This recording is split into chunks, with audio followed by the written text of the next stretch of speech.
जय बोलिए देवाधिदेव खजाना श्री आदिनाथ भगवान की, चैतन्य चमत्कारी चिंतामणि श्री पार्श्वनाथ भगवान की, वर्तमान शासनक वर्धमान महावीर स्वामी भगवान की, परम पूज्य श्रवण कुल तिलक प्रातः स्मरणीय संत शिरोमणि आचार्य भगवान श्री विद्यासागर जी महाराज की, परम पूज्य परंपराचार्य श्री समय सागर जी महाराज की, परम पूज्य गुणायतन प्रणेता प्रखर वक्ता भावना योग प्रवर्तक शंका समाधान प्रवर्तक गुरुवर श्री प्रमाण सागर जी महाराज की, मुनिवर श्री संधान सागर जी महाराज की, समस्त मुनि संघ की। शंका समाधान के आज के इस सत्र में आप सभी का हार्दिक अभिनंदन। बंधुओं, जैसा कि आप सभी को विदित है कि परम पूज्य गुरुदेव इस छत्तीसगढ़ की धरा पर निरंतर विहार करते हुए और धर्मामृत से इस भूमि को अभिसिंचित करते हुए सिद्ध क्षेत्र समय शिखर जी की ओर बढ़ रहे हैं और मार्ग में झारखंड की राजधानी रांची पड़ेगा, जहां पर हम सभी को सौभाग्य प्राप्त होगा महावीर जयंती मनाने का। और वह हम सबके लिए और सौभाग्य की बात है कि उसी दिन परम पूज्य गुरुदेव को आचार्य भगवान के कर कमलों से पावन दीक्षा की प्राप्ति हुई थी। हम सभी लोग 30 मार्च को रांची में परम पूज्य गुरुदेव का 39वां दीक्षा दिवस बहुत धूमधाम से मनाएं। आप सभी लोग उसमें सम्मिलित हों और अपने जीवन को धन्य करें। इसी के साथ झारखंड की समय शिखर जी पहुंचने के बाद आषाढ़ की अष्टानिक में सिद्ध चक्र महामंडल विधान का आयोजन होने जा रहा है। आप सभी लोग उसमें अपने मंडल का आवंटन करा के अपने जीवन को धन्य कर सकते हैं। बंधु, 108 मंडलीय महाविधान होगा और उसका आयोजन और उसकी भव्यता सबको देखते ही बनती है। हम सभी लोग इसका कई बार लाभ ले चुके हैं, पुनः आप सभी लोग इसमें लाभ लें और जो अभी तक नहीं ले पाए वो भी इसका आनंद लें, रसास्वादन करें और अपने जीवन को धन्य करें। अब हम चलते हैं अब आज का यह सत्र शुरू हो उससे पूर्व हम गुरुदेव का आशीर्वाद प्राप्त करते हैं। सभी लोग हाथ जोड़ेंगे, मस्तक झुकाएंगे और मेरे साथ बोलेंगे, हे गुरुदेव नमोस्तु नमोस्तु नमोस्तु।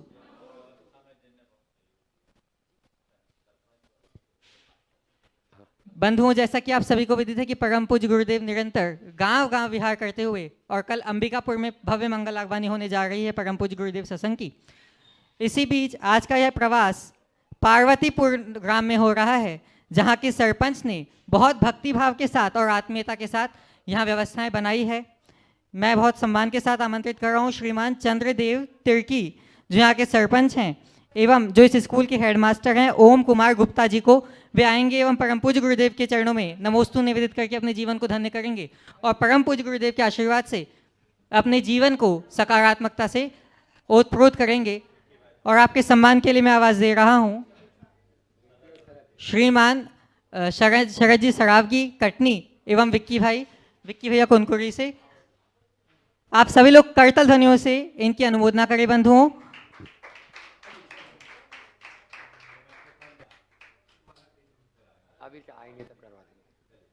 अब आज का यह सत्र प्रारंभ हो उसके लिए हम चलते हैं परम पूज्य मुनिवर श्री संधान सागर जी महाराज के चरणों में और निवेदन करते हैं कि हे महाराज श्री, आपके माध्यम से यह सत्र प्राप्त करे गति, ताकि हम सभी हो सके निशंक मति। नमोस्तु महाराज। चलते हैं पार्वतीपुर की इस पाठशाला में। आज का ये संकर समाधान का सत्र अपन गुरु चरणों में नमोस्तु पूर्वक प्रारंभ करते हैं। और प्रथम प्रश्न के लिए मैं आवाज़ दे रहा हूँ झलक जैन कुनकुरी। वे अपना प्रश्न करेंगे और तैयार रहेंगे। सपना जैन कुनकुरी, झलक रवि जैन कुनकुरी और सपना जैन कुनकुरी। झलक रवि जैन कुनकुरी आज का प्रथम प्रश्न कर रहे हैं और उसके बाद में सपना जैन कुनकुरी तैयार रहे। नमोस्तु महाराज जी। महाराज जी, मेरा प्रश्न है, अगर किसी को गलत फहमी हो जाए और वो हम पे भरोसा ना करे और हम उसे समझा रहे तब भी वो हमें समझ ना पाए, तो इसमें गलती किसकी है? सामने वाले की जो हम पे भरोसा ना कर रहा है या हमारी जो हम उसको समझा नहीं पा रहे? देखिए, इस झंझट में मत पड़िए। गलती किसी की भी हो पर गलतफहमी अच्छी बात नहीं। सामने वाला हमें समझ ना पाए या हम उसे समझा ना पाए, ये उतना अर्थपूर्ण नहीं है। सबसे ज़्यादा अर्थपूर्ण ये है कि ये हुई क्यों। कहीं न कहीं संवाद की कमी गलतफहमी को बढ़ावा देती। हमारी कोशिश होनी चाहिए कि गलतफहमी मिटे और उस गलतफहमी को मिटाने के लिए हमें बहुत ही धैर्य, संयम और सकारात्मकता से काम लेना चाहिए। हमारा व्यवहार सामने वाले की गलतफहमी को मिटा सकता है। कई बार किसी के मन में किसी के प्रति कोई भ्रम या गलतफहमी बैठ जाती है, तो उसे आप कितना भी स्पष्टीकरण दें, उसे समझ में नहीं आता। लेकिन हमारे व्यवहार से जब उसकी वास्तविकता प्रकट होती है, तो उस व्यक्ति को एक पल भी नहीं लगता। इसलिए अगर किसी के मन में अपने प्रति कोई गलतफहमी है, तो हम उनसे दूरी न बनाएं। हम अपना व्यवहार इस तरह का बनाएं कि सामने वाले का भ्रम टूटे, संवाद कायम रखें और धीरे धीरे अपने व्यवहार से सामने वाले को बदलने की कोशिश करें। यदि ऐसा करते हैं तभी हमारे जीवन में सफलता हो। रवि, हाँ, सपना जी जैन। पहले रवि। नमोस्तु रवि भगवान, जैन, हाँ। नमोस्तु भगवान, नमोस्तु भगवान। भगवान, मेरा जिज्ञासा यह है कि भगवान, हम इस संसार में करने क्या आए हैं? जितनी भी छोटी चीज़ें या बड़ी चीज़ें, हर चीज़ जैसे हर चीज़ का कोई सबसे अच्छा चीज़ है, सबसे खराब है। कोई बहुत पुण्यशाली भी है, कोई बहुत पापी भी है, कोई बहुत ज़्यादा विद्वान भी है, कोई बहुत ज़्यादा मूर्ख भी है, कोई बहुत ज़्यादा शक्तिशाली भी है, बहुत ज़्यादा कमजोर भी। दुनिया में हर चीज़ का हर एग्जाम्पल है। तो हम इस दुनिया में क्या कर रहे हैं? इस संसार में हम क्या करने आए हैं? ये सवाल तो खुद से पूछो, हमसे क्यों पूछो? हमसे पूछोगे तो हम यही कहेंगे कि जो तुम कर रहे हो उसके लिए तुम नहीं आए, जिसके लिए आए हो वो करो। ये निर्भव हमें मिला है अपने जीवन का उद्धार करने के लिए, भव सागर से पार उतरने के लिए। दुनियादारी और गोरख धंधे में उलझ करके जीवन गंवाना कतई अच्छी बात नहीं। अपने जीवन को सही दिशा में ले जाओ, त्याग तप संयम का मार्ग अंगीकार करो और निर्भव को सार्थक बनाओ। सारे शुभ संयोग प्राप्त हुए, इनका यदि सही प्रयोग करोगे तो तुम्हारी जीत है, अन्यथा हार। सपना जैन टुनटुरी, गुरु चरणों में अपना प्रश्न करें और तैयार रहेंगे। नमो अमर जी सुमन जी जैन, निवासी ग्वालियर, विश्रामपुर प्रवासी। गुरुवर के चरणों में मेरा कोटि कोटि नमन। गुरुवर, मेरा क्वेश्चन ये है कि हम मनुष्य जीवन पाए, गृहस्थ में कई पाप करते हैं, कुछ भी करते हैं, तो क्या ईश्वर हमारे पापों को माफ करते हैं? और करते हैं तो कैसे, किस तरह से? भगवान हमारे पापों को माफ़ नहीं करेंगे, हमें खुद अपने पापों को साफ करना पड़ेगा। कैसे करना? उसके लिए हमें त्याग तप का मार्ग अपनाना है, समता का मार्ग अपनाना है। मोक्ष मार्ग में चलकर हम अपने पापों को बहुत आसानी से काट सकते हैं और वही हमारे लिए प्रयास करना चाहिए। शास्त्रीय शब्दावली में हम कहें तो इसको बोलते हैं कर्म की निर्जरा। कर्म की निर्जरा के लिए हमें दो तरह का आलम्बन लेना चाहिए। एक पूजा भक्ति का, पूजा पाठ भक्ति ये हमारे कर्म काटने का एक माध्यम है, लेकिन इससे भी बड़ा माध्यम है तप, ध्यान और संयम। संयम, तप, ध्यान हमारे जन्म जन्मांतरों के पापों को काटता है। तो हम अपने जीवन को संयममय बनाएं, हम अपने जीवन को तपोमय बनाएं, अपने जीवन में ध्यान का अभ्यास करें जो हमारे चेतना की शुद्धि कर सके और हमारे पापों को काट सके। नमस्ते। शिक्षक अमर जी जैन, सुमन जी जैन, विश्रामपुर ग्वालियर, अपना प्रश्न गुरु चरणों में कर रहे हैं और उसके बाद में तैयार रहेंगे झलक जैन। झलक तो हो गई, झलक तो हो गया है। मुस्कान जैन, बगीचा।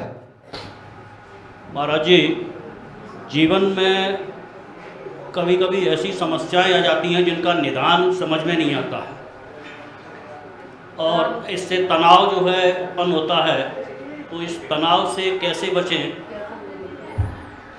जब आपके सामने ऐसी समस्या आ जाए जिसका निदान संभव नहीं है, तो उस समस्या को स्वीकार लो और ये सोचो कि मेरी यही नियति है, ये मेरे लिए समस्या नहीं है, ये मेरी तपस्या का निमित्त बन के आई। समता से स्वीकार लोगे तो सारा तनाव खत्म हो जाएगा।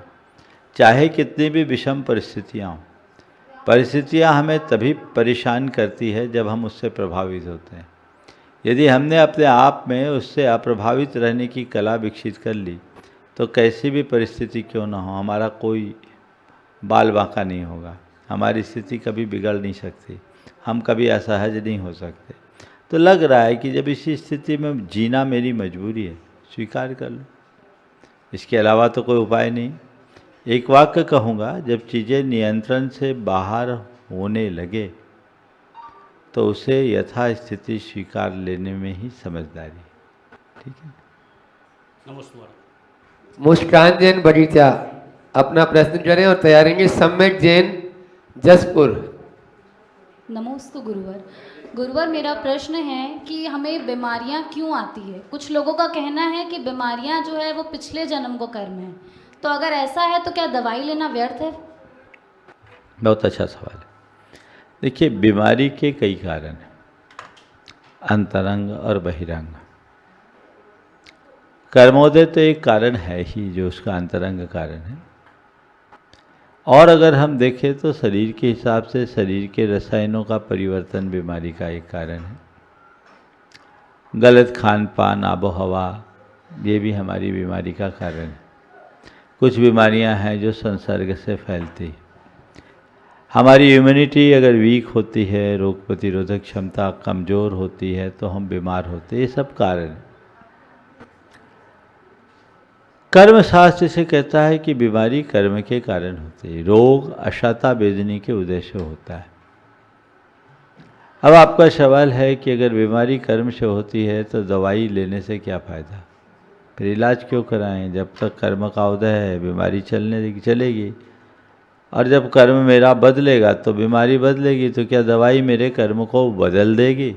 शायद यही कहना चाह रही है। सुनो, ये बात सच है कि बीमारियों में कर्मोदय का बड़ा रोल होता है, और औषधि भी हमारे कर्मोदय को प्रभावित करती है। कर्म अपना फल द्रव्यक्षेद काल भाव के आश्रय से देता है। जिस प्रकार का द्रव्यक्षेद काल भाव होता है, कर्म वैसा फल देता है। हमारे अनुकूल द्रव्यक्षेद काल भाव न होने से हमारे शरीर की इम्यूनिटी कमज़ोर हुई, हमारे शरीर के रसायन परिवर्तित हुए, हमारे अंदर बीमारियां हावी हो गई।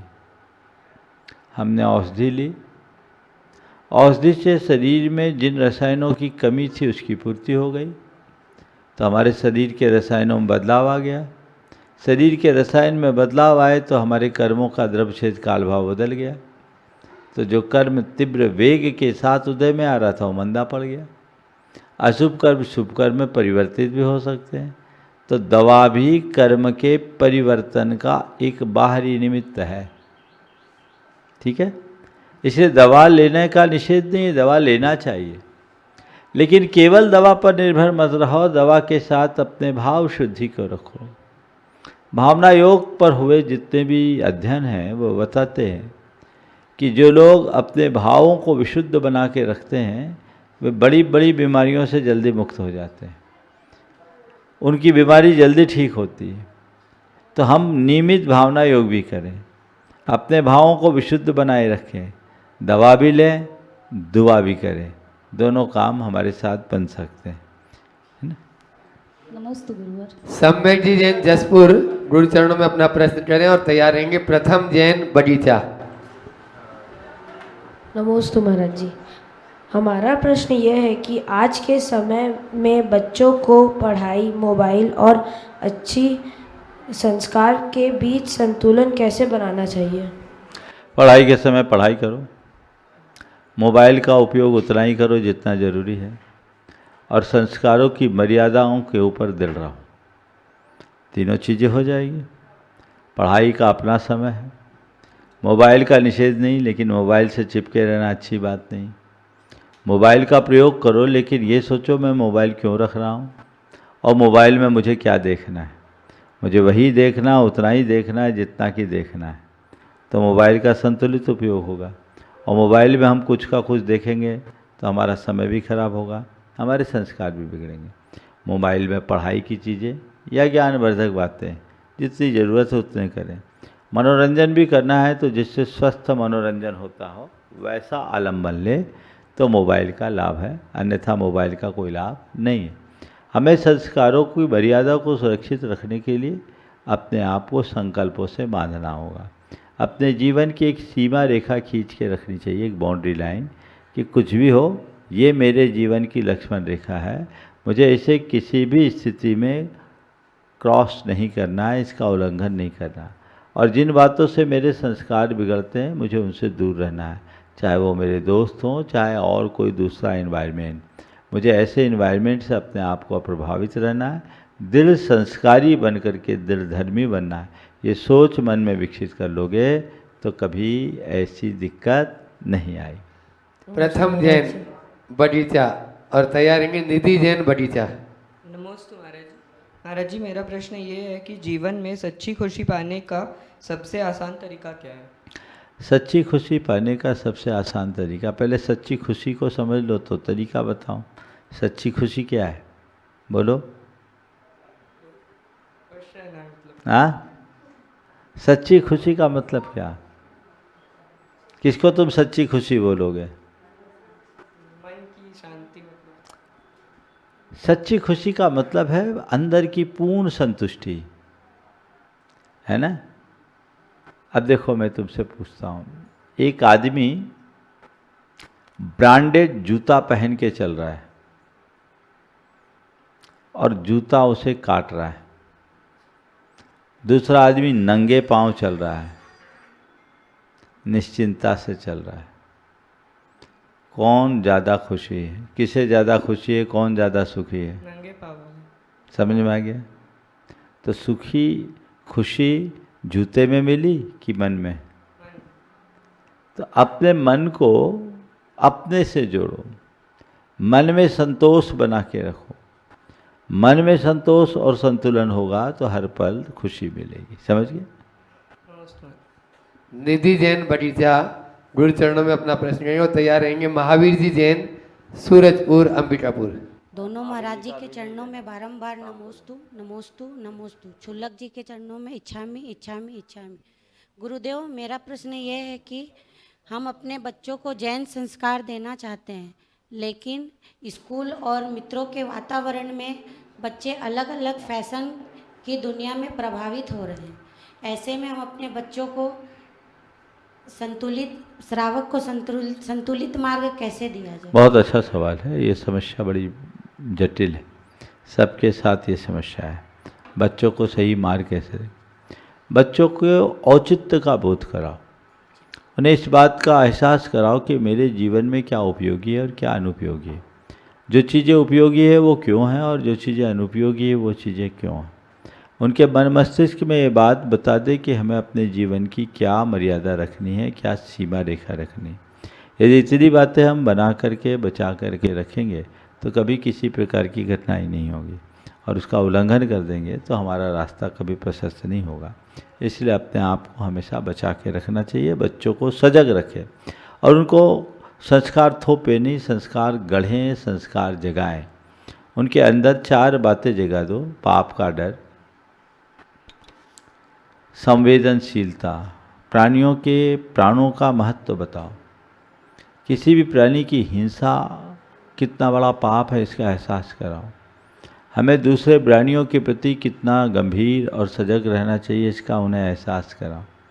तो प्राणियों के प्रति संवेदनशीलता उसके अंदर बढ़नी चाहिए। तीसरी बात, अपने कुल का गौरव क्या है ये बताओ उनको, उनके अंदर घोट घोट के बात जगा दो।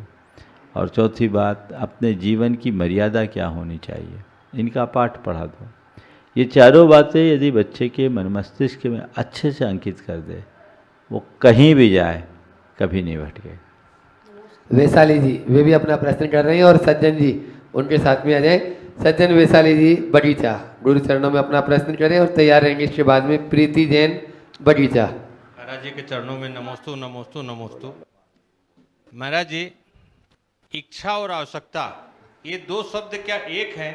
और अगर अलग अलग हैं तो हमको मानव स्वभाव या व्यवहारिक जीवन में किस तरफ झुकाव करना चाहिए, इच्छाएं की तरफ या आवश्यकता की तरफ? देखिए, इच्छा और आवश्यकता दोनों अलग अलग चीज़ें।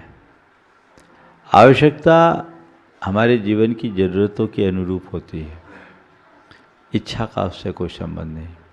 आवश्यकताएं सीमित है, इच्छाएं अनंत। हम अपने आवश्यकता की पूर्ति बहुत आसानी से कर सकते हैं, इच्छाओं की पूर्ति नहीं हो सकती। तो हम ये देखें कि मेरी आवश्यकता है या ये मेरी इच्छा है। इच्छा तो अंतहीन होगी, ये विलासता बहुत मानसिकता को विकसित करती है। इसलिए इच्छाओं पर नियंत्रण रखें और एक बात सदैव ध्यान में रखें, इच्छा की पूर्ति से हम कभी इच्छाओं से मुक्ति नहीं पा सकते। इच्छाओं के नियंत्रण से ही इच्छा से मुक्ति प्राप्त कर सकते हैं। तो अपनी इच्छाओं को मोड़े, इच्छा की दिशा को परिवर्तित करें, जिससे हमारे जीवन का पथ प्रशस्त हो। प्रीति जी जैन बगीचा गुरु चरणों में अपना प्रश्न करें, और महावीर जी जैन अंबिकापुर चांदखेड़ी ट्रैक्टर्स अभी ही अपना प्रश्न करेंगे। दोनों महाराज जी को नमोस्तु नमोस्तु नमोस्तु इच्छामि चूलगी। बोलिए। महाराज जी अस्वस्थता के कारण ज़्यादा धर्म नहीं कर पाते, पर सपने में महाराज जी, माता जी, भगवान हमेशा दिखते रहते हैं। वो किस ओर संकेत कर रहे हैं? हम लोग रोज पूजा में बोलते हैं, कीजिए शक्ति प्रमाण, शक्ति बिना श्रद्धा धरे, ध्यानत श्रद्धावान अजर अमर, बोलो याद है, पद हो गए। तो जो हम कर सकते वो करें, बाकी की भावना भाएं। भावना से भी हमें बहुत बड़ा फल मिलता है, इसे एक शुभ संकेत के रूप में देखें। महावीर जी जैन चांदखेड़ी मोटर्स अपना प्रश्न करेंगे, और उसके बाद में यहाँ के जो सरपंच साहब हैं चंद्रदेव तिर्की पार्वतीपुर तैयार रहेंगे। पहले महावीर जी अपना प्रश्न करें। ओम, सवाल है? नमस्ते महाराज जी। हाँ, संतुष्टि कैसे मिले? संतुष्टि कैसे मिले? जो तुम्हारे पास है ना उसको देखना शुरू कर दो, और जो दूसरों के पास हो उसे देखना बंद कर दो, संतुष्टि अपने आप आ जाएगी। नमस्ते। चल हाँ। चंद्रदेव तिर्की जी पार्वतीपुर गुरु चरणों में अपना प्रश्न कर रहे हैं, और यदि यहाँ के प्रिंसिपल जो है हेडमास्टर जी ओम कुमार जी गुप्ता पार्वतीपुर तैयार रहेंगे। जी महाराज, मेरे छोटे भाई के पास एक कार है ग्रैंड विटारा, वो कभी कभी अपने आप स्टार्ट हो जाता है महाराज। कार? जी, मतलब सेंसर अपने आप स्टार्ट हो जाता है, पता नहीं कैसे भी। ग्रैंड विटारा जो है वो। अभी तो भाई किसी मैकेनिक को दिखाओ, मैं इसके बारे में कुछ नहीं बोल सकता है ना। चलिए। ओ शिवाजी जैन कुनकुरी गुरु चरणों में लास्ट प्रश्न, जल्दी करें थोड़ा सा। ओ शिवानी जैन है यहाँ पे उपस्थित। नमोस्तु महाराज श्री, नमोस्तु महाराज श्री, क्षामी महाराज जी। महाराज जी, हमारे जीवन में इतने उतार चढ़ाव चलते हैं, बहुत सी चीज़ें सामने रहती है, हम हर समय बोल नहीं सकते, पर उन चीज़ों को देखते हुए शांत रहना हमारा कहाँ तक उचित है? रहना ही चाहिए, इसके अलावा उपाय क्या? शांत रहोगे तो जितना शांत रहोगे और सहन करोगे उतना समर्थ बनोगे। अगर आप अशांत होते हो, प्रतिक्रिया करते हैं, तो क्या सॉल्यूशन निकल जाएगा? समस्या बढ़ेगी कि घटेगी? बढ़ती है, तो जिससे हमारी समस्या बढ़े वो काम क्यों करें? हमें शांत रहना है, हमें संयम रखना है। इसका हम सभी लोग जैन सन्स ट्रैक्टर्स अजबनगर से देख रहे हैं, जो अंबिकापुर के पार्श्व स्थल में स्थित है। बंधुओं, कल परम पूज्य गुरुदेव का भव्य मंगल प्रवेश अंबिकापुर में होने जा रहा है, जहां हम सभी लोग गुरुदेव सत्संग के सानिध्य में भगवान आदिनाथ जयंती का भव्य आयोजन करने जा रहे हैं, और उसमें के माध्यम से अपने जीवन को धन्य करने जा रहे हैं। आप सभी इस आयोजन में सम्मिलित होकर अपने जीवन को धन्य करें। जैसा कि आप सभी को विदित है कि आगामी 30 मार्च को भव्य महावीर जयंती का आयोजन रांची नगर में होने जा रहा है, और उसी दिन परम पूज्य गुरुदेव का 39वां दीक्षा दिवस भी हम सबको बनाने का सौभाग्य प्राप्त होगा। उन सब में भी आप सभी लोग सहभागी होकर अपने जीवन को धन्य करें। और इसी के साथ सिद्ध क्षेत्र समय शिखर जी की पावन भूमि पर इस बार फिर हम सबको 108 मंडलीय सिद्ध चक्र महामंडल विधान का आयोजन करने का सौभाग्य प्राप्त हो रहा है। जो भी लोग संस्कृत के सिद्ध चक्र महामंडल विधान में परम पूज्य गुरुदेव के सानिध्य में इसका अतिशयकारी लाभ लेना चाहें, वो सभी लोग अपना नाम अंकित कराएं, मंडल आवंटित कराएं और अपने जीवन को धन्य करें। अब हम चलते हैं परम पूज्य मुनिवर श्री संधान सागर जी महाराज के चरणों में, और निवेदन करते हैं कि हे महाराज श्री, आपके माध्यम से गुरुमुख से यहाँ समाधान की गंगा प्रवाहित हो, जिसमें आप प्लावित हो कि हम सभी लोग अपने जीवन को धन्य कर सके। नमोस्तु महाराज जी। आज सन का समाधान का ये द्वितीय सत्र गुरु चरणों में नमोस्तु करते हुए अपन प्रारंभ करते हैं। और प्रथम प्रश्न के लिए मैं बुला रहा हूँ सौरभ जी जैन, सैनिक स्कूल अंबिकापुर, शिक्षक हैं। वे अपना प्रश्न गुरु चरणों में करेंगे, और उसके बाद में तैयार रहेंगे अतुल जी जैन, IEFS भोपाल। भावना युग प्रणेता, जन जन की शंका का समाधान करने वाले, कल्याण योग के कठिनतम विषय को सरल करने वाले गुणायतन प्रणेता के चरणों में पिछले 2 वर्षों से लगातार ऑनलाइन कक्षा का अध्ययन करने वाले सभी श्रावकों की ओर से भी पूज्य गुरुदेव के चरणों में बारंबार नमोस्तु।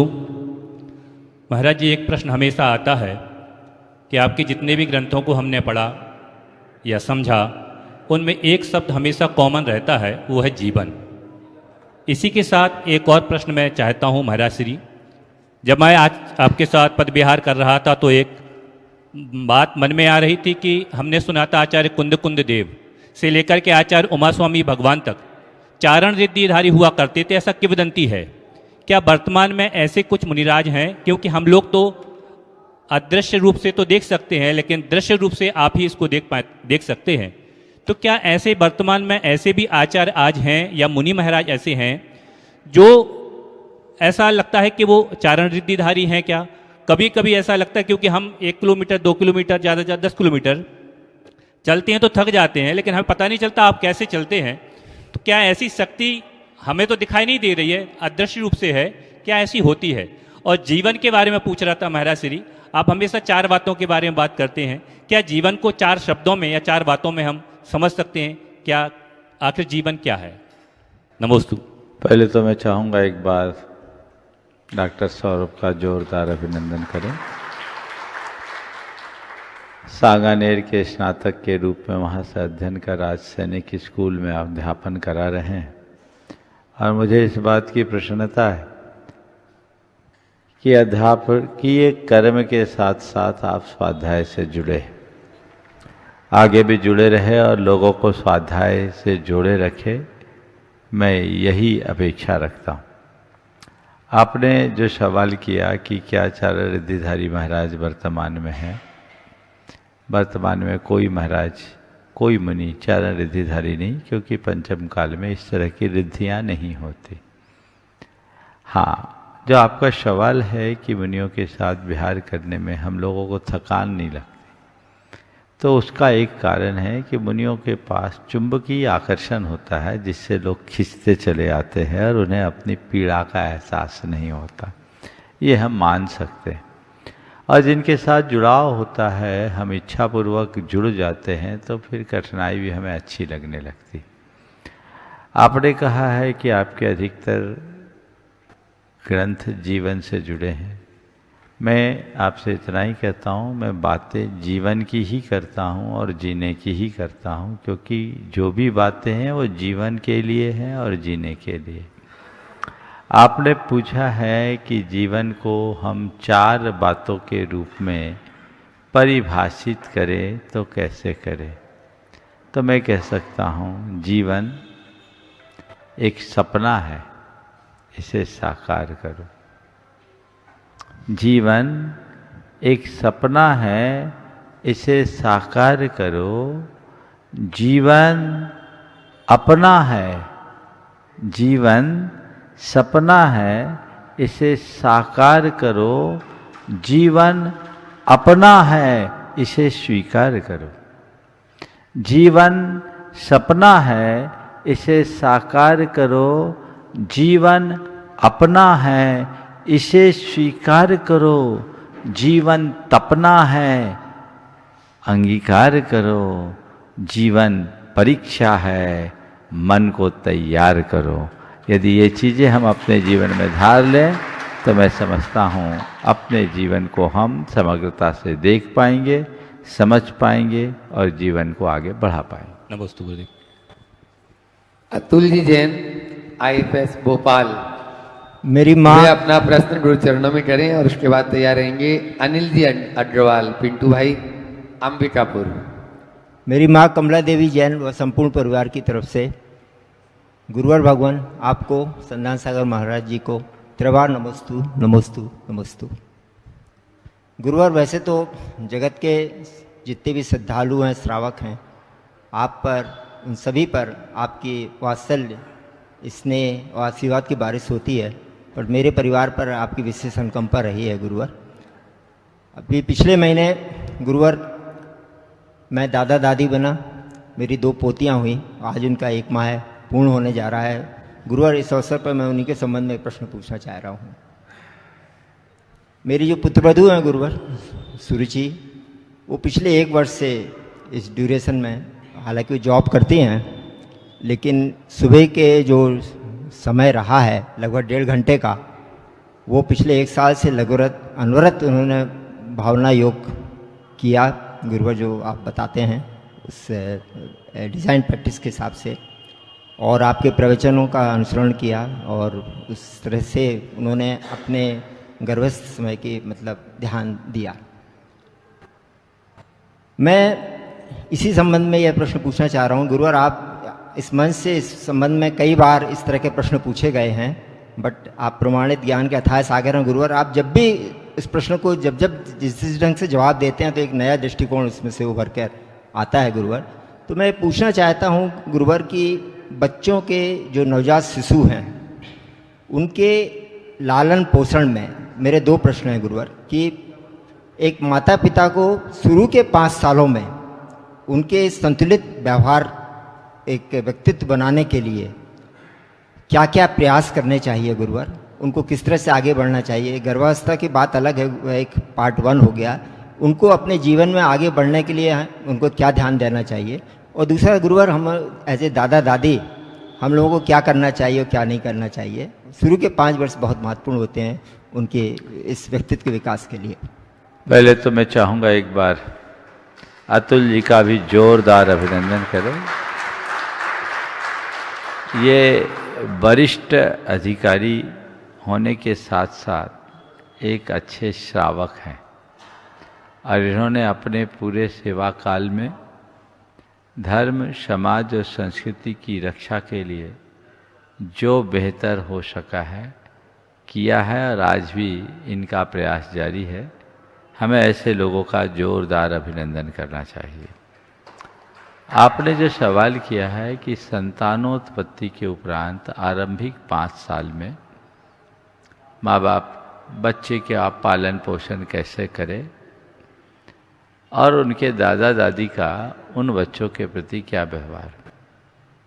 देखिए, 9 महीने तो लोग भावना योग करते हैं, लेकिन प्राय ऐसा देखने में आता है जन्म के बाद लोग छोड़ देते हैं।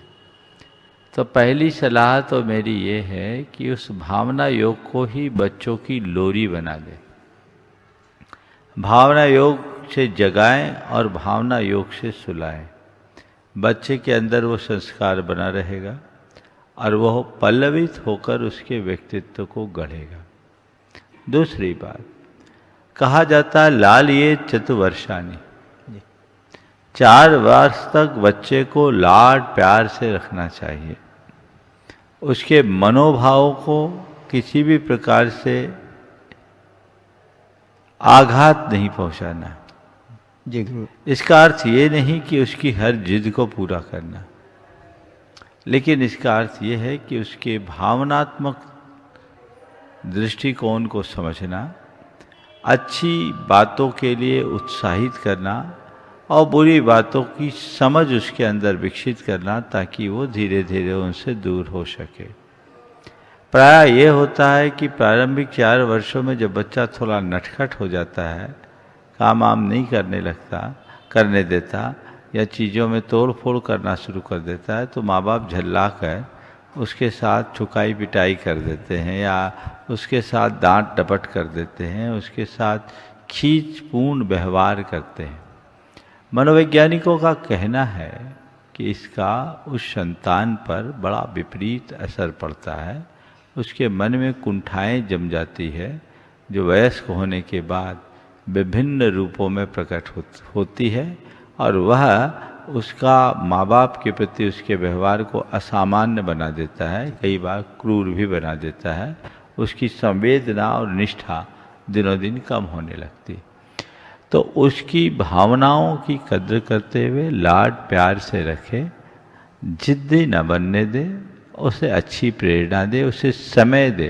दूसरी बात, समय दे, उसके साथ खेले, उसको अवसर दे, उस बच्चे को खुलने और खिलने का मौका दे। तीसरी बात, उस बच्चे के सामने दायित्व विहीन आचरण न करे, कोई ऐसा काम न करे जिससे बच्चे पर बुरा असर पड़ता हो।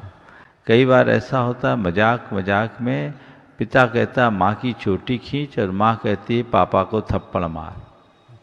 और चोटी खिंचवाने में और थप्पड़ मरवाने में आनंदित होते हैं, लेकिन वो भूल जाते हैं कि ऐसा कहकर हम अपने बच्चे को गलत रास्ते पर भेज रहे हैं। ये परिणाम अच्छा नहीं होता, इसका परिणाम बुरा होता है, इसलिए इससे हमेशा बचकर रहना चाहिए। दायित्व विहीन आचरण बच्चों के सामने कतई नहीं करना चाहिए। इसी तरह बच्चों के सामने खुद भी आपस में लड़ाई झगड़ा नहीं करना चाहिए। बच्चों के सामने एक ऐसा आदर्श उपस्थित करना चाहिए कि आप बच्चों के लिए एक श्रेष्ठ उदाहरण बन सके। यदि माँ बाप इन बातों को ध्यान में रखे तो चीज़ें हो जाए। आज के समय में बच्चों के साथ एक बड़ी समस्या है मोबाइल की, और माँ बाप भी जंजाल से बचने के लिए सीधे मोबाइल बच्चों के हाथ में पकड़ा देते हैं, जो उनके जी का जंजाल बन जाता है। ये उचित नहीं। आप बच्चों को अगर चाहते हैं कि हमारे बच्चे मोबाइल से दूर रहे तो आपको खुद भी संयत होना चाहिए। मेरे संपर्क में अनेक लोग हैं जो मल्टीनेशनल कंपनीज में काम करते हैं। एक दंपति सिंगापुर के, उनका छोटा सा बच्चा था, लगभग 2.5-3 साल का। वो मेरे पास था और एक छोटा बच्चा था जिसके हाथ में मोबाइल था। उसने उसके मोबाइल को देखकर, जो दूसरा बच्चा था वो लगभग 3 साल का होगा, उसको देखकर कहा कि भैया आप ये अपने पास क्यों कर रखे हो मोबाइल? मोबाइल तो अपना दिमाग खराब करता है, इससे ब्रेन कमज़ोर होता है, आप मोबाइल क्यों रखे हो? अपने काम का नहीं, मोबाइल बड़े लोगों का है। मुझे बच्चे के इस व्यवहार को देखकर बड़ा आश्चर्य हुआ। मैंने उस बच्चे से पूछा बेटा तुम मोबाइल यूज नहीं करते? बोले नहीं महाराज जी, हमें काम ही नहीं है मोबाइल का, पापा लोग मम्मी को ज़रूरत होती है वो जितनी ज़रूरत होती है करते हैं, हम जब बड़े होंगे तो मोबाइल यूज करेंगे, क्योंकि हमारा अभी ब्रेन वीक है। हम अगर मोबाइल यूज करेंगे तो हमारे ब्रेन पर उसका इफेक्ट आ सकता है।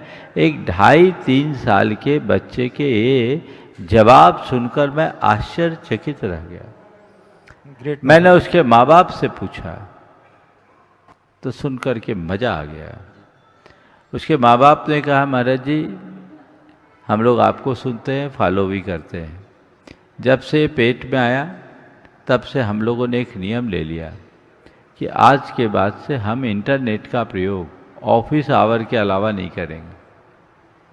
हम लोग महाराज जी नोकिया 1000 वाला फ़ोन दिखाया, बोले हम लोग ये फ़ोन रखते हैं ट्रैवल के टाइम में, घर में केवल बेसिक फ़ोन का उपयोग करते हैं, ऑफिस से बाहर निकलते हैं हमारा इंटरनेट ख़त्म, हमारा ऑफिस केवल ऑफिस तक रहता, बाहर नहीं। क्योंकि हम लोगों ने तय किया यदि हम मोबाइल का यूज करेंगे तो हमारे बच्चों को हम कैसे रोक पाएंगे। आप बताओ, आजकल माताएं कहते हैं बच्चे मोबाइल में ही रमे रहते हैं, तो आपने उनके लिए प्रेरणा ही वैसी दी, आप खुद मोबाइल में लगे होंगे तो बच्चों को रोक कैसे पाओगे। उनने खुद को रोका, बच्चे बच गए। बहुत बड़ा बदलाव। क्या ऐसा नहीं किया जा सकता? किया जा सकता है। बच्चों के भविष्य को संभालने के लिए आपको भी त्याग करना पड़ेगा। घर परिवार में ऐसा वातावरण बनाना होगा। जरूरत भी नहीं है आपको, अगर कहीं किसी से बात करनी है तो आप और माध्यमों से भी तो कर सकते हैं। अब महाराज ये सब करेंगे तो व्हाट्सअप फेसबुक में कौन रहेगा? अरे जब व्हाट्सअप और फेसबुक नहीं थे तब भी तो तुम्हारी ज़िंदगी थी। ये भी तो चीज़ें सोचने की है। अनपेक्षित संपर्क और ज़्यादा कनेक्टिविटी हमें कंफ्यूज करता है और खुद से डिस्कनेक्ट कर देता है, अपनों से डिस्कनेक्ट करता है। इसलिए हम गैरों से कनेक्ट होने की अपेक्षा अपनों से कनेक्शन बना के रखने का प्रयत्न करें। ये हमारा प्रयास और पुरुषार्थ होना चाहिए। ये तो हुई माता पिता की बात। गुरुवार दादा दादी से भी मैं कहूँगा कि दादा दादी अपने बच्चों का विशेष ख्याल रखें। बच्चों के लिए थोड़ा समय दें। माँ बाप आजकल व्यस्त रहते हैं, दादा दादी थोड़े फुर्सत, क्योंकि प्राय आजकल माता पिता दोनों वर्किंग है। तो ऐसी घड़ी में अगर दादा दादी का साथ जिनको मिल रहा हो, बच्चे बड़ा भाग्यशाली हैं। अब दादा दादी को भी चाहिए कि अगर बच्चे हमें मिले हैं तो हम बच्चों को थोड़ा समय दें, उनको धार्मिक शिक्षाएं दें, उनको अच्छे संस्कार दें, उन्हें बोध कथाएं सुनाएं, उनके जीवन को गढ़ने का अवसर दें। ताकि बच्चे आपसे प्रेरणा पा सके। हमें याद है कि हमारे लिए कई बार कहा जाता था, हमारे दादाजी हमसे ऐसा कहते थे, जी वो हृदय में अंकित है। आज भी बहुत सारे लोग कहते हैं, हमारे जी। दादा कहते थे, हमारे पिताजी जी। ऐसा कहते थे।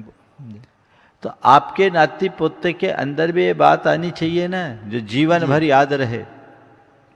जो बाप दादाओं की सीख है हम लोग आज भी नहीं भूले, हमारी पीढ़ी के और लोग भी नहीं भूले होंगे, आप लोग भी याद रखे होंगे, है कि नहीं है ना? सही। जी महाराज जी। तो आज की पीढ़ी को आप क्या कर रहे हैं उसको देखें। अभी 2 दिन पहले एक सवाल किसी ने किया था कि महाराज जी अगर घर के बड़े ही खुद फेसबुक व्हाट्सएप में लगे रहे और बच्चों को समय ना मिले तो क्या करें। तो आज सवाल बच्चों का नहीं, बड़े भी बिजी हो गए हैं, वो ओवर एक्टिव हो रहे हैं। इससे बचिए, सोशल मीडिया का सीमित प्रयोग कीजिए।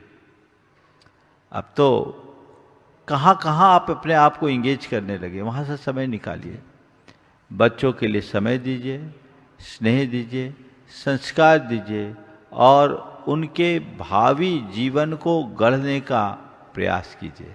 यदि ऐसा करेंगे तो मैं समझता हूँ बच्चों के लिए बहुत कुछ अच्छा मिलेगा।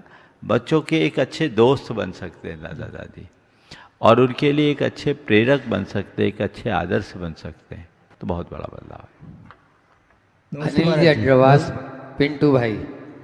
महाराज जी मैं हम भी कहना कब- चाह हाँ। महाराज जी मैं कहना चाह रहा था, हाँ। इस जो आपने आज भी इस संपूर्ण को संबोधित किया है, इस मंच के माध्यम से मैं चाहूंगा कि मैं अपने आप को आपके निर्देशों के लिए कृत संकल्पित हूं। बहुत सुंदर, बहुत सुंदर।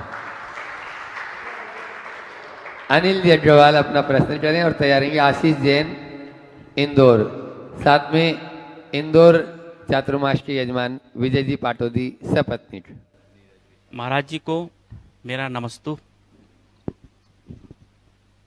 महाराज जी मैं पहली बार माइक में बोल रहा हूँ। महाराज जी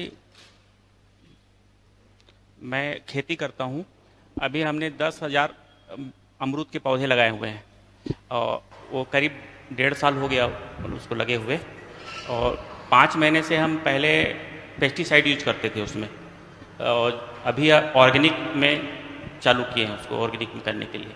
तो अब जो अभी अमरूद निकल रहे हैं वो पहले जो पेस्टिसाइड में जो निकलते थे उसका शाइनिंग बहुत ज़्यादा था और मार्केट में ज़्यादा रेट में बिकते थे, और अभी जो ऑर्गेनिक हम जो निकाल रहे हैं उसका कलर उतना अच्छा नहीं आता है, खाने में तो उससे बहुत ज़्यादा अच्छा है, लेकिन उसको देख के उसका रेट बहुत कम में लोग मांगते हैं। तो उसको हमको क्या करना चाहिए महाराज? बिल्कुल आप यही काम कीजिए, पेस्टिसाइड का तो नाम लेना भी बंद कर दीजिए ताकि आप पाप से भी बचें और लोगों के स्वास्थ्य को भी संरक्षित कर सकें। महाराज जी जहाँ तक सवाल है उसके रंग रूप का, जी आप अपनी ब्रांडिंग कीजिए और ऑर्गेनिक के रूप में चीज़ों को प्रचारित कीजिएगा। एक बार खाएगा ना तो दूसरा अमरूद खाना बंद कर देगा। और मैं देखता हूँ आजकल फल सब्जियों में, खासकर अमरूद में वो टेस्ट नहीं आता जो अमरूद का ओरिजिनल टेस्ट होता है। तो हमें तो पूरी तरह ऑर्गेनिक को ही बढ़ावा देना चाहिए। ये रसायन, पेस्टिसाइड, ये चीज़ें जहर है, ये हमारे शरीर को विषाक्त बनाती है। हिंसा के भी भागीदार आप बनोगे, तो उससे बचिए। थोड़े दिन मेहनत करनी पड़ेगी। एक बार आपकी ब्रांडिंग हो गई ना तो लोग खोज खोज के लेंगे, और लोगों में अब ये ट्रेंड आ गया है। लोग इस तरफ बहुत गंभीरता से विचारने भी लगे हैं कि कहाँ हमें ऑर्गेनिक चीज़ें सुलभ हो। तो आप तो और भी चीज़ें करते हैं। आज मैं आपकी मील में होके आया, बहुत अच्छा लगा देखकर कि आप कच्ची घानी का तेल वगैरह भी सुलभ कराते हैं। मैंने देखा कि ये तो बहुत बढ़िया, सोले वाले को सारा शुद्ध तेल मिल सकता है। तो ये चीज़ें हमारे सामने इनने प्रोसेस करके भी दिखाया। बादाम का तेल, एक बात और बता दूं आपको, आज मैं देखकर आश्चर्यचकित रह गया, पूरे देश को बताना चाहता हूँ। आप लोग बाजार में जो बादाम की गुली खाते हो ना, उसमें ज़्यादातर बादाम तेल निकला हुआ आता है। आज इन्होंने हम लोगों को सामने बादाम से तेल निकाल करके दिखाया और गुली दिखा दिया। पूरा गुली को प्रेस करके तेल निकाल लेते और बिना तेल वाला ये बादाम मिलता है, इसलिए बादाम खाने वालों असली बादाम खाओ फोड़ फोड़ कर। साबुत गुली वाले बादाम और खासकर जो अमेरिकन बादाम आते हैं वो भूसा है, उसमें कुछ नहीं, बस थोड़ा बहुत प्रोटीन का अंश हो सकता है, बाकी उसका पूरा सत्व वो निचोड़ करके भेजते हैं। मैं तो जब इन्होंने बोला तो मैंने बोला दिखाओ तो थोड़ा, तो हमारे सामने इनने पूरा प्रोसेस करके दिखाया। मैं तो चीज़ों को देखता हूँ, समझता हूँ। मुझे लगा इनने जो तेल निकालने की प्रक्रिया बनाई है, कोल्ड प्रेशर, क्या बोलते हैं उसको,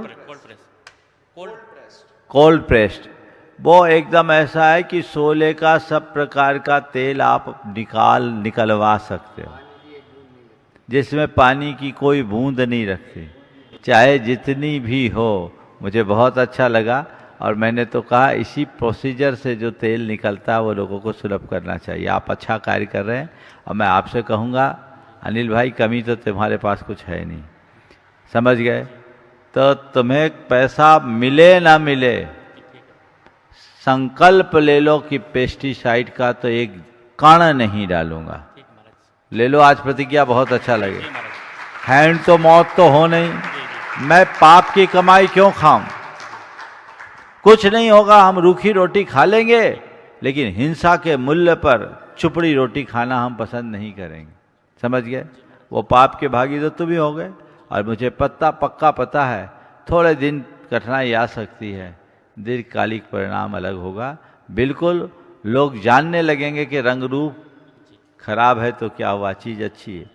अभी बीच में एक चीज़ चली कि लौकी आदि सब्जियां हैं आजकल, उसमें ऑक्सीटॉक्सिन का इंजेक्शन लगा देते हैं, तो वो लंबी लंबी लौकी दिखती है, सब जहरीली है। तो एक सज्जन से मैंने ऐसी बात किया, बोले क्या करें? बोले मैं बाजार में जाता हूँ और टेढ़ी टापटी लौकी लेके आता हूँ जो बदसूरत दिखती है। मैं समझ लेता हूँ ये बदसूरत लौकी ही सही होगी, बाकी तो सब मिलावटी। हालांकि हमें बिल्कुल ऑर्गेनिक चीज़ों का ही सेवन करना चाहिए। ये बीमारियों का घर है, बहुत सारे लोग बहुत तरह की चीज़ें उपयोग में लेने लगे हैं। आप सबको मैं बोलूँगा जो सक्षम हैं वे ऑर्गेनिक चीज़ें उपयोग करें और घरों में आप खुद अपना किचन गार्डन बनाएं। 400-500 स्क्वायर फुट की छत भर आपके पास हो तो आप अपनी ज़रूरत की सब्जियां उगा सकते हैं, ऐसा लोग बोलते हैं। और ऐसी बहुत सारी एजेंसियां भी हैं जो आपको ये सारी सुविधाएं उपलब्ध करा सकती है। तो ये सभी को अपने सेहत के प्रति जागरूक रहते हुए कार्य करना चाहिए। हाँ, विक्रम भी पूछ लो पहले, आ जाओ दोनों भाई। और जहाँ पर ये कार्यक्रम चल रहा है ऐसे विक्रम भाई, इसके बाद विक्रम। हाँ, आशीष जैन, विजय जी और नीरज जी भी उनके साथ में इंदौर के, अब एडवोकेट नीरज जी भी, वे अपना प्रश्न करेंगे और उसके बाद में विक्रम जी जैन अंबिकापुर तैयार रहेंगे। गुरुदेव के चरणों में नमोस्तु, पूरा परिवार साथ में हो जाए। नमोस्तु नमोस्तु। गुरुदेव, प्रश्न पढ़ने के पहले सिर्फ 1 मिनट के मन के भाव आपके व्यक्त करना चाहता हूँ। मुझे आज 68 दिन हो गए हैं आपके दर्शन किए हुए। आज से 68 दिन पहले आपके दर्शन पाए थे। न जाने ये 68 दिन कैसे निकले हैं मेरे। मैं गुरुदेव 2 साल पहले जब आपके चरणों में आया था, उसके पहले मैं ये तो नहीं बोलता कि नास्तिक था, लेकिन न जाने क्यों मंदिर या उतना रेगुलर जाता नहीं था मैं गुरुदेव। जब से आपके चरणों में आया हूं मैं, तब से धर्म के प्रति, लोगों के प्रति श्रद्धा हमारी बहुत बढ़ गई है। और अभी कंटिन्यू लगभग हमारे करीब करीब महाराज जी हमारे पास 4 से 5 महीने से मैं रेगुलर सुबह अभिषेक शांतिधारा के लिए भी रेगुलर जाने लगा हूँ। आपका आशीर्वाद ऐसे रेगुलर हमारे ऊपर बना रहे और मैं इतना समय ना लगे हमें आपके दर्शन। सवाल करो। हाँ, चलिए गुरुदेव, एक कविता के माध्यम से प्रश्न है कि मंजिल की चाह में कदम तो बढ़ते बहुत बढ़ाए हैं, मंजिल की चाह में कदम तो बहुत बढ़ाए हैं, पर हर मोड़ पर किस्मत में पेंच फंसाए हैं। जब मेहनत पूरी हो और नतीजा शून्य आए, तब इंसान हार मान ले या भाग्य को दोष बताए। मेहनत पूरी हो और नतीजा अधूरा रह जाए तो इंसान उसे अपना भाग्य मान ले या भाग्य को दोष दे। किसको मैं क्या हार मान ले या भाग्य को दोष बनाए? इंसान हार मान ले या भाग्य को दोष दे। ना हार माने ना भाग्य को दोष दे। अभी तो ये सोचे कि मेरी नीति मुझसे कुछ और कराना चाहती है। अगर किसी भी क्षेत्र में आगे बढ़ना है, अंतिम संभावना तक लगे रहो और पूर्ण प्रयास करने के बाद भी जब अपेक्षित परिणाम न मिले तो प्रयत्न की दिशा बदलो, दूसरी संभावना को देखो। एक जगह नहीं तो दूसरी जगह, दूसरी जगह नहीं तो तीसरी जगह, तीसरी जगह नहीं तो चौथी जगह, कहीं ना कहीं तो हमें जगह मिलेगी ना, हारे नहीं, तब जीवन सफल होगा। बहुत बहुत जिन्हें बेसब्री से इंतजार था, आज उनके यहाँ नीरज गए और ऐसे पहले नीरज। नमोस्तु महाराज जी, नमोस्तु। थोड़ा सीट था महाराज जी,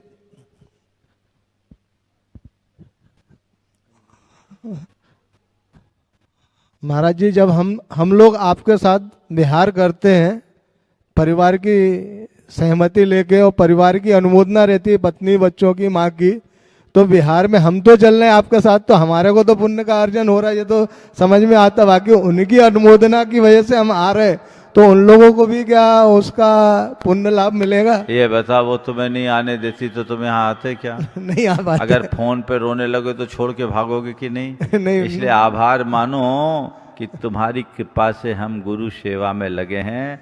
बहुत बहुत आभार। और हम तो चाहते मेरे हिस्से का पुण्य भी तुम्हें मिल जाए, सारा पुण्य तुम्हें मिल जाए तो मैं खुश रहूंगा महाराज जी। लेकिन एक बात मैं सभी से कहूँगा, अगर कोई अच्छे कार्य में लगते हैं और दूसरे उसमें सहयोगी बनते हैं, बाकायदा वो पुण्य के भागीदार होते हैं। महाराज जी, मेरे ससुर साहब बीमार हैं अशोकनगर में, सनत कुमार संघई, उनने भी आशीर्वाद मांगा। बहुत बहुत आशीर्वाद। विक्रम जी जैन, अंबिकापुर, वे अपना प्रश्न गुरु चरणों में चढ़े और तैयार रहेंगे। नमोस्तु सरावजी चटनी, साथ में गोल्डी भाई। नमोस्तु महाराज श्री, पूरी टीम के साथ में। महाराज श्री, हमारे तो भाग खुल गए, हमारे शोरूम में आप आ गए हैं और आज यहाँ पे इतना बड़ा कार्यक्रम हो गया।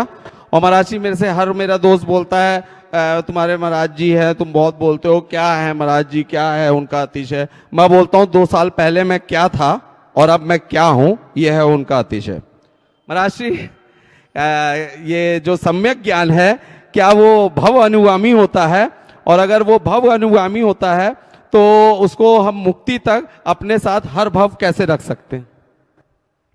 देखो, सम्यक ज्ञान भवानुगामी होता भी है, नहीं भी होता है।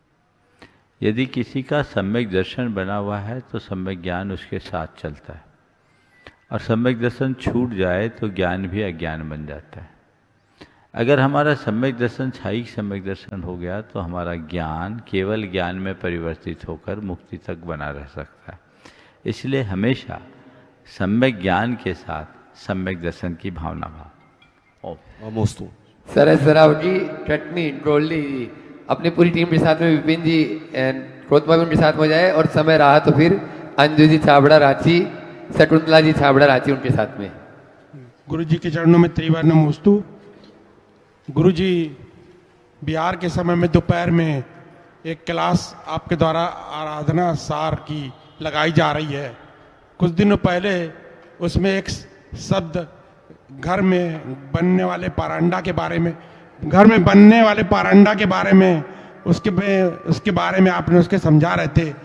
तो चूंकि मैंने अपने घर में पारंडा देखा था और मैंने ये भी देखा था कि रसोई से ज़्यादा शुद्धि वहाँ की रहती थी, तो ये पारंडा का क्या महत्व है? अब ये पारंडा का अस्तित्व क्यों खत्म हो गया गुरु जी? इसके बाद हमारे देखो, पहले घर में चौका होता था तो शुद्धि होती थी। परिंदा बोलते हैं पानी रखने के स्थान को, बुंदेलखंड में उसको बोलते घिनौची। उसे हर कोई नहीं छूता, शुद्ध दशा में छूते। परिंदा को वही छू सकता था जो पूर्ण शुद्धि रखता था, और इससे हमारी घर की शुद्धि बनी रहती थी। ये कुलाचार का हिस्सा था। लेकिन जब से किचन आ गया, मामला गड़बड़ हो गया। अब तो किसी प्रकार की शुद्धि अशुद्धि की व्यवस्था ही नहीं रही। ये हमारी कुलाचार के खुले उल्लंघन का प्रतीक है। अब इन सब चीज़ों के प्रति जागरूक रहना चाहिए और लोगों को विवेक सम्मत क्रियाएं करनी चाहिए। ओम नमस्ते। अंजित छाबड़ा रांची देव, और उनके साथ में शकुंतला छाबड़ा। शीघ्रता करें, थोड़ा सा पहले माइक दे दें। दोनों बोलो जल्दी से। दोनों गुरुदेव के चरणों में बारंबार मेरा, पूरे परिवार का और रांची जैन समाज का बारंबार नमोस्तु नमोस्तु नमोस्तु, और चुलक जी के चरणों में इक्षामी इक्षामी इक्षामी। महाराज श्री जी, हमारे रांची में वो पंचकल्याणक होने वाला है, उसकी बहुत ज़ोरों से तैयारियां चल रही है। हम चाहते हैं कि आप ऐसा आशीर्वाद दीजिए कि बहुत अच्छे से संपन्न हो वो हमारा पंचकल्याणक। और प्रश्न ये है कि महाराज जी आज के समय में रिश्ते में रिस रहे हैं, माने बह रहे हैं रिश्ते, आज के रिश्ते रिश माने बह रहे हैं, उसमें मधुरता कैसे लाएं?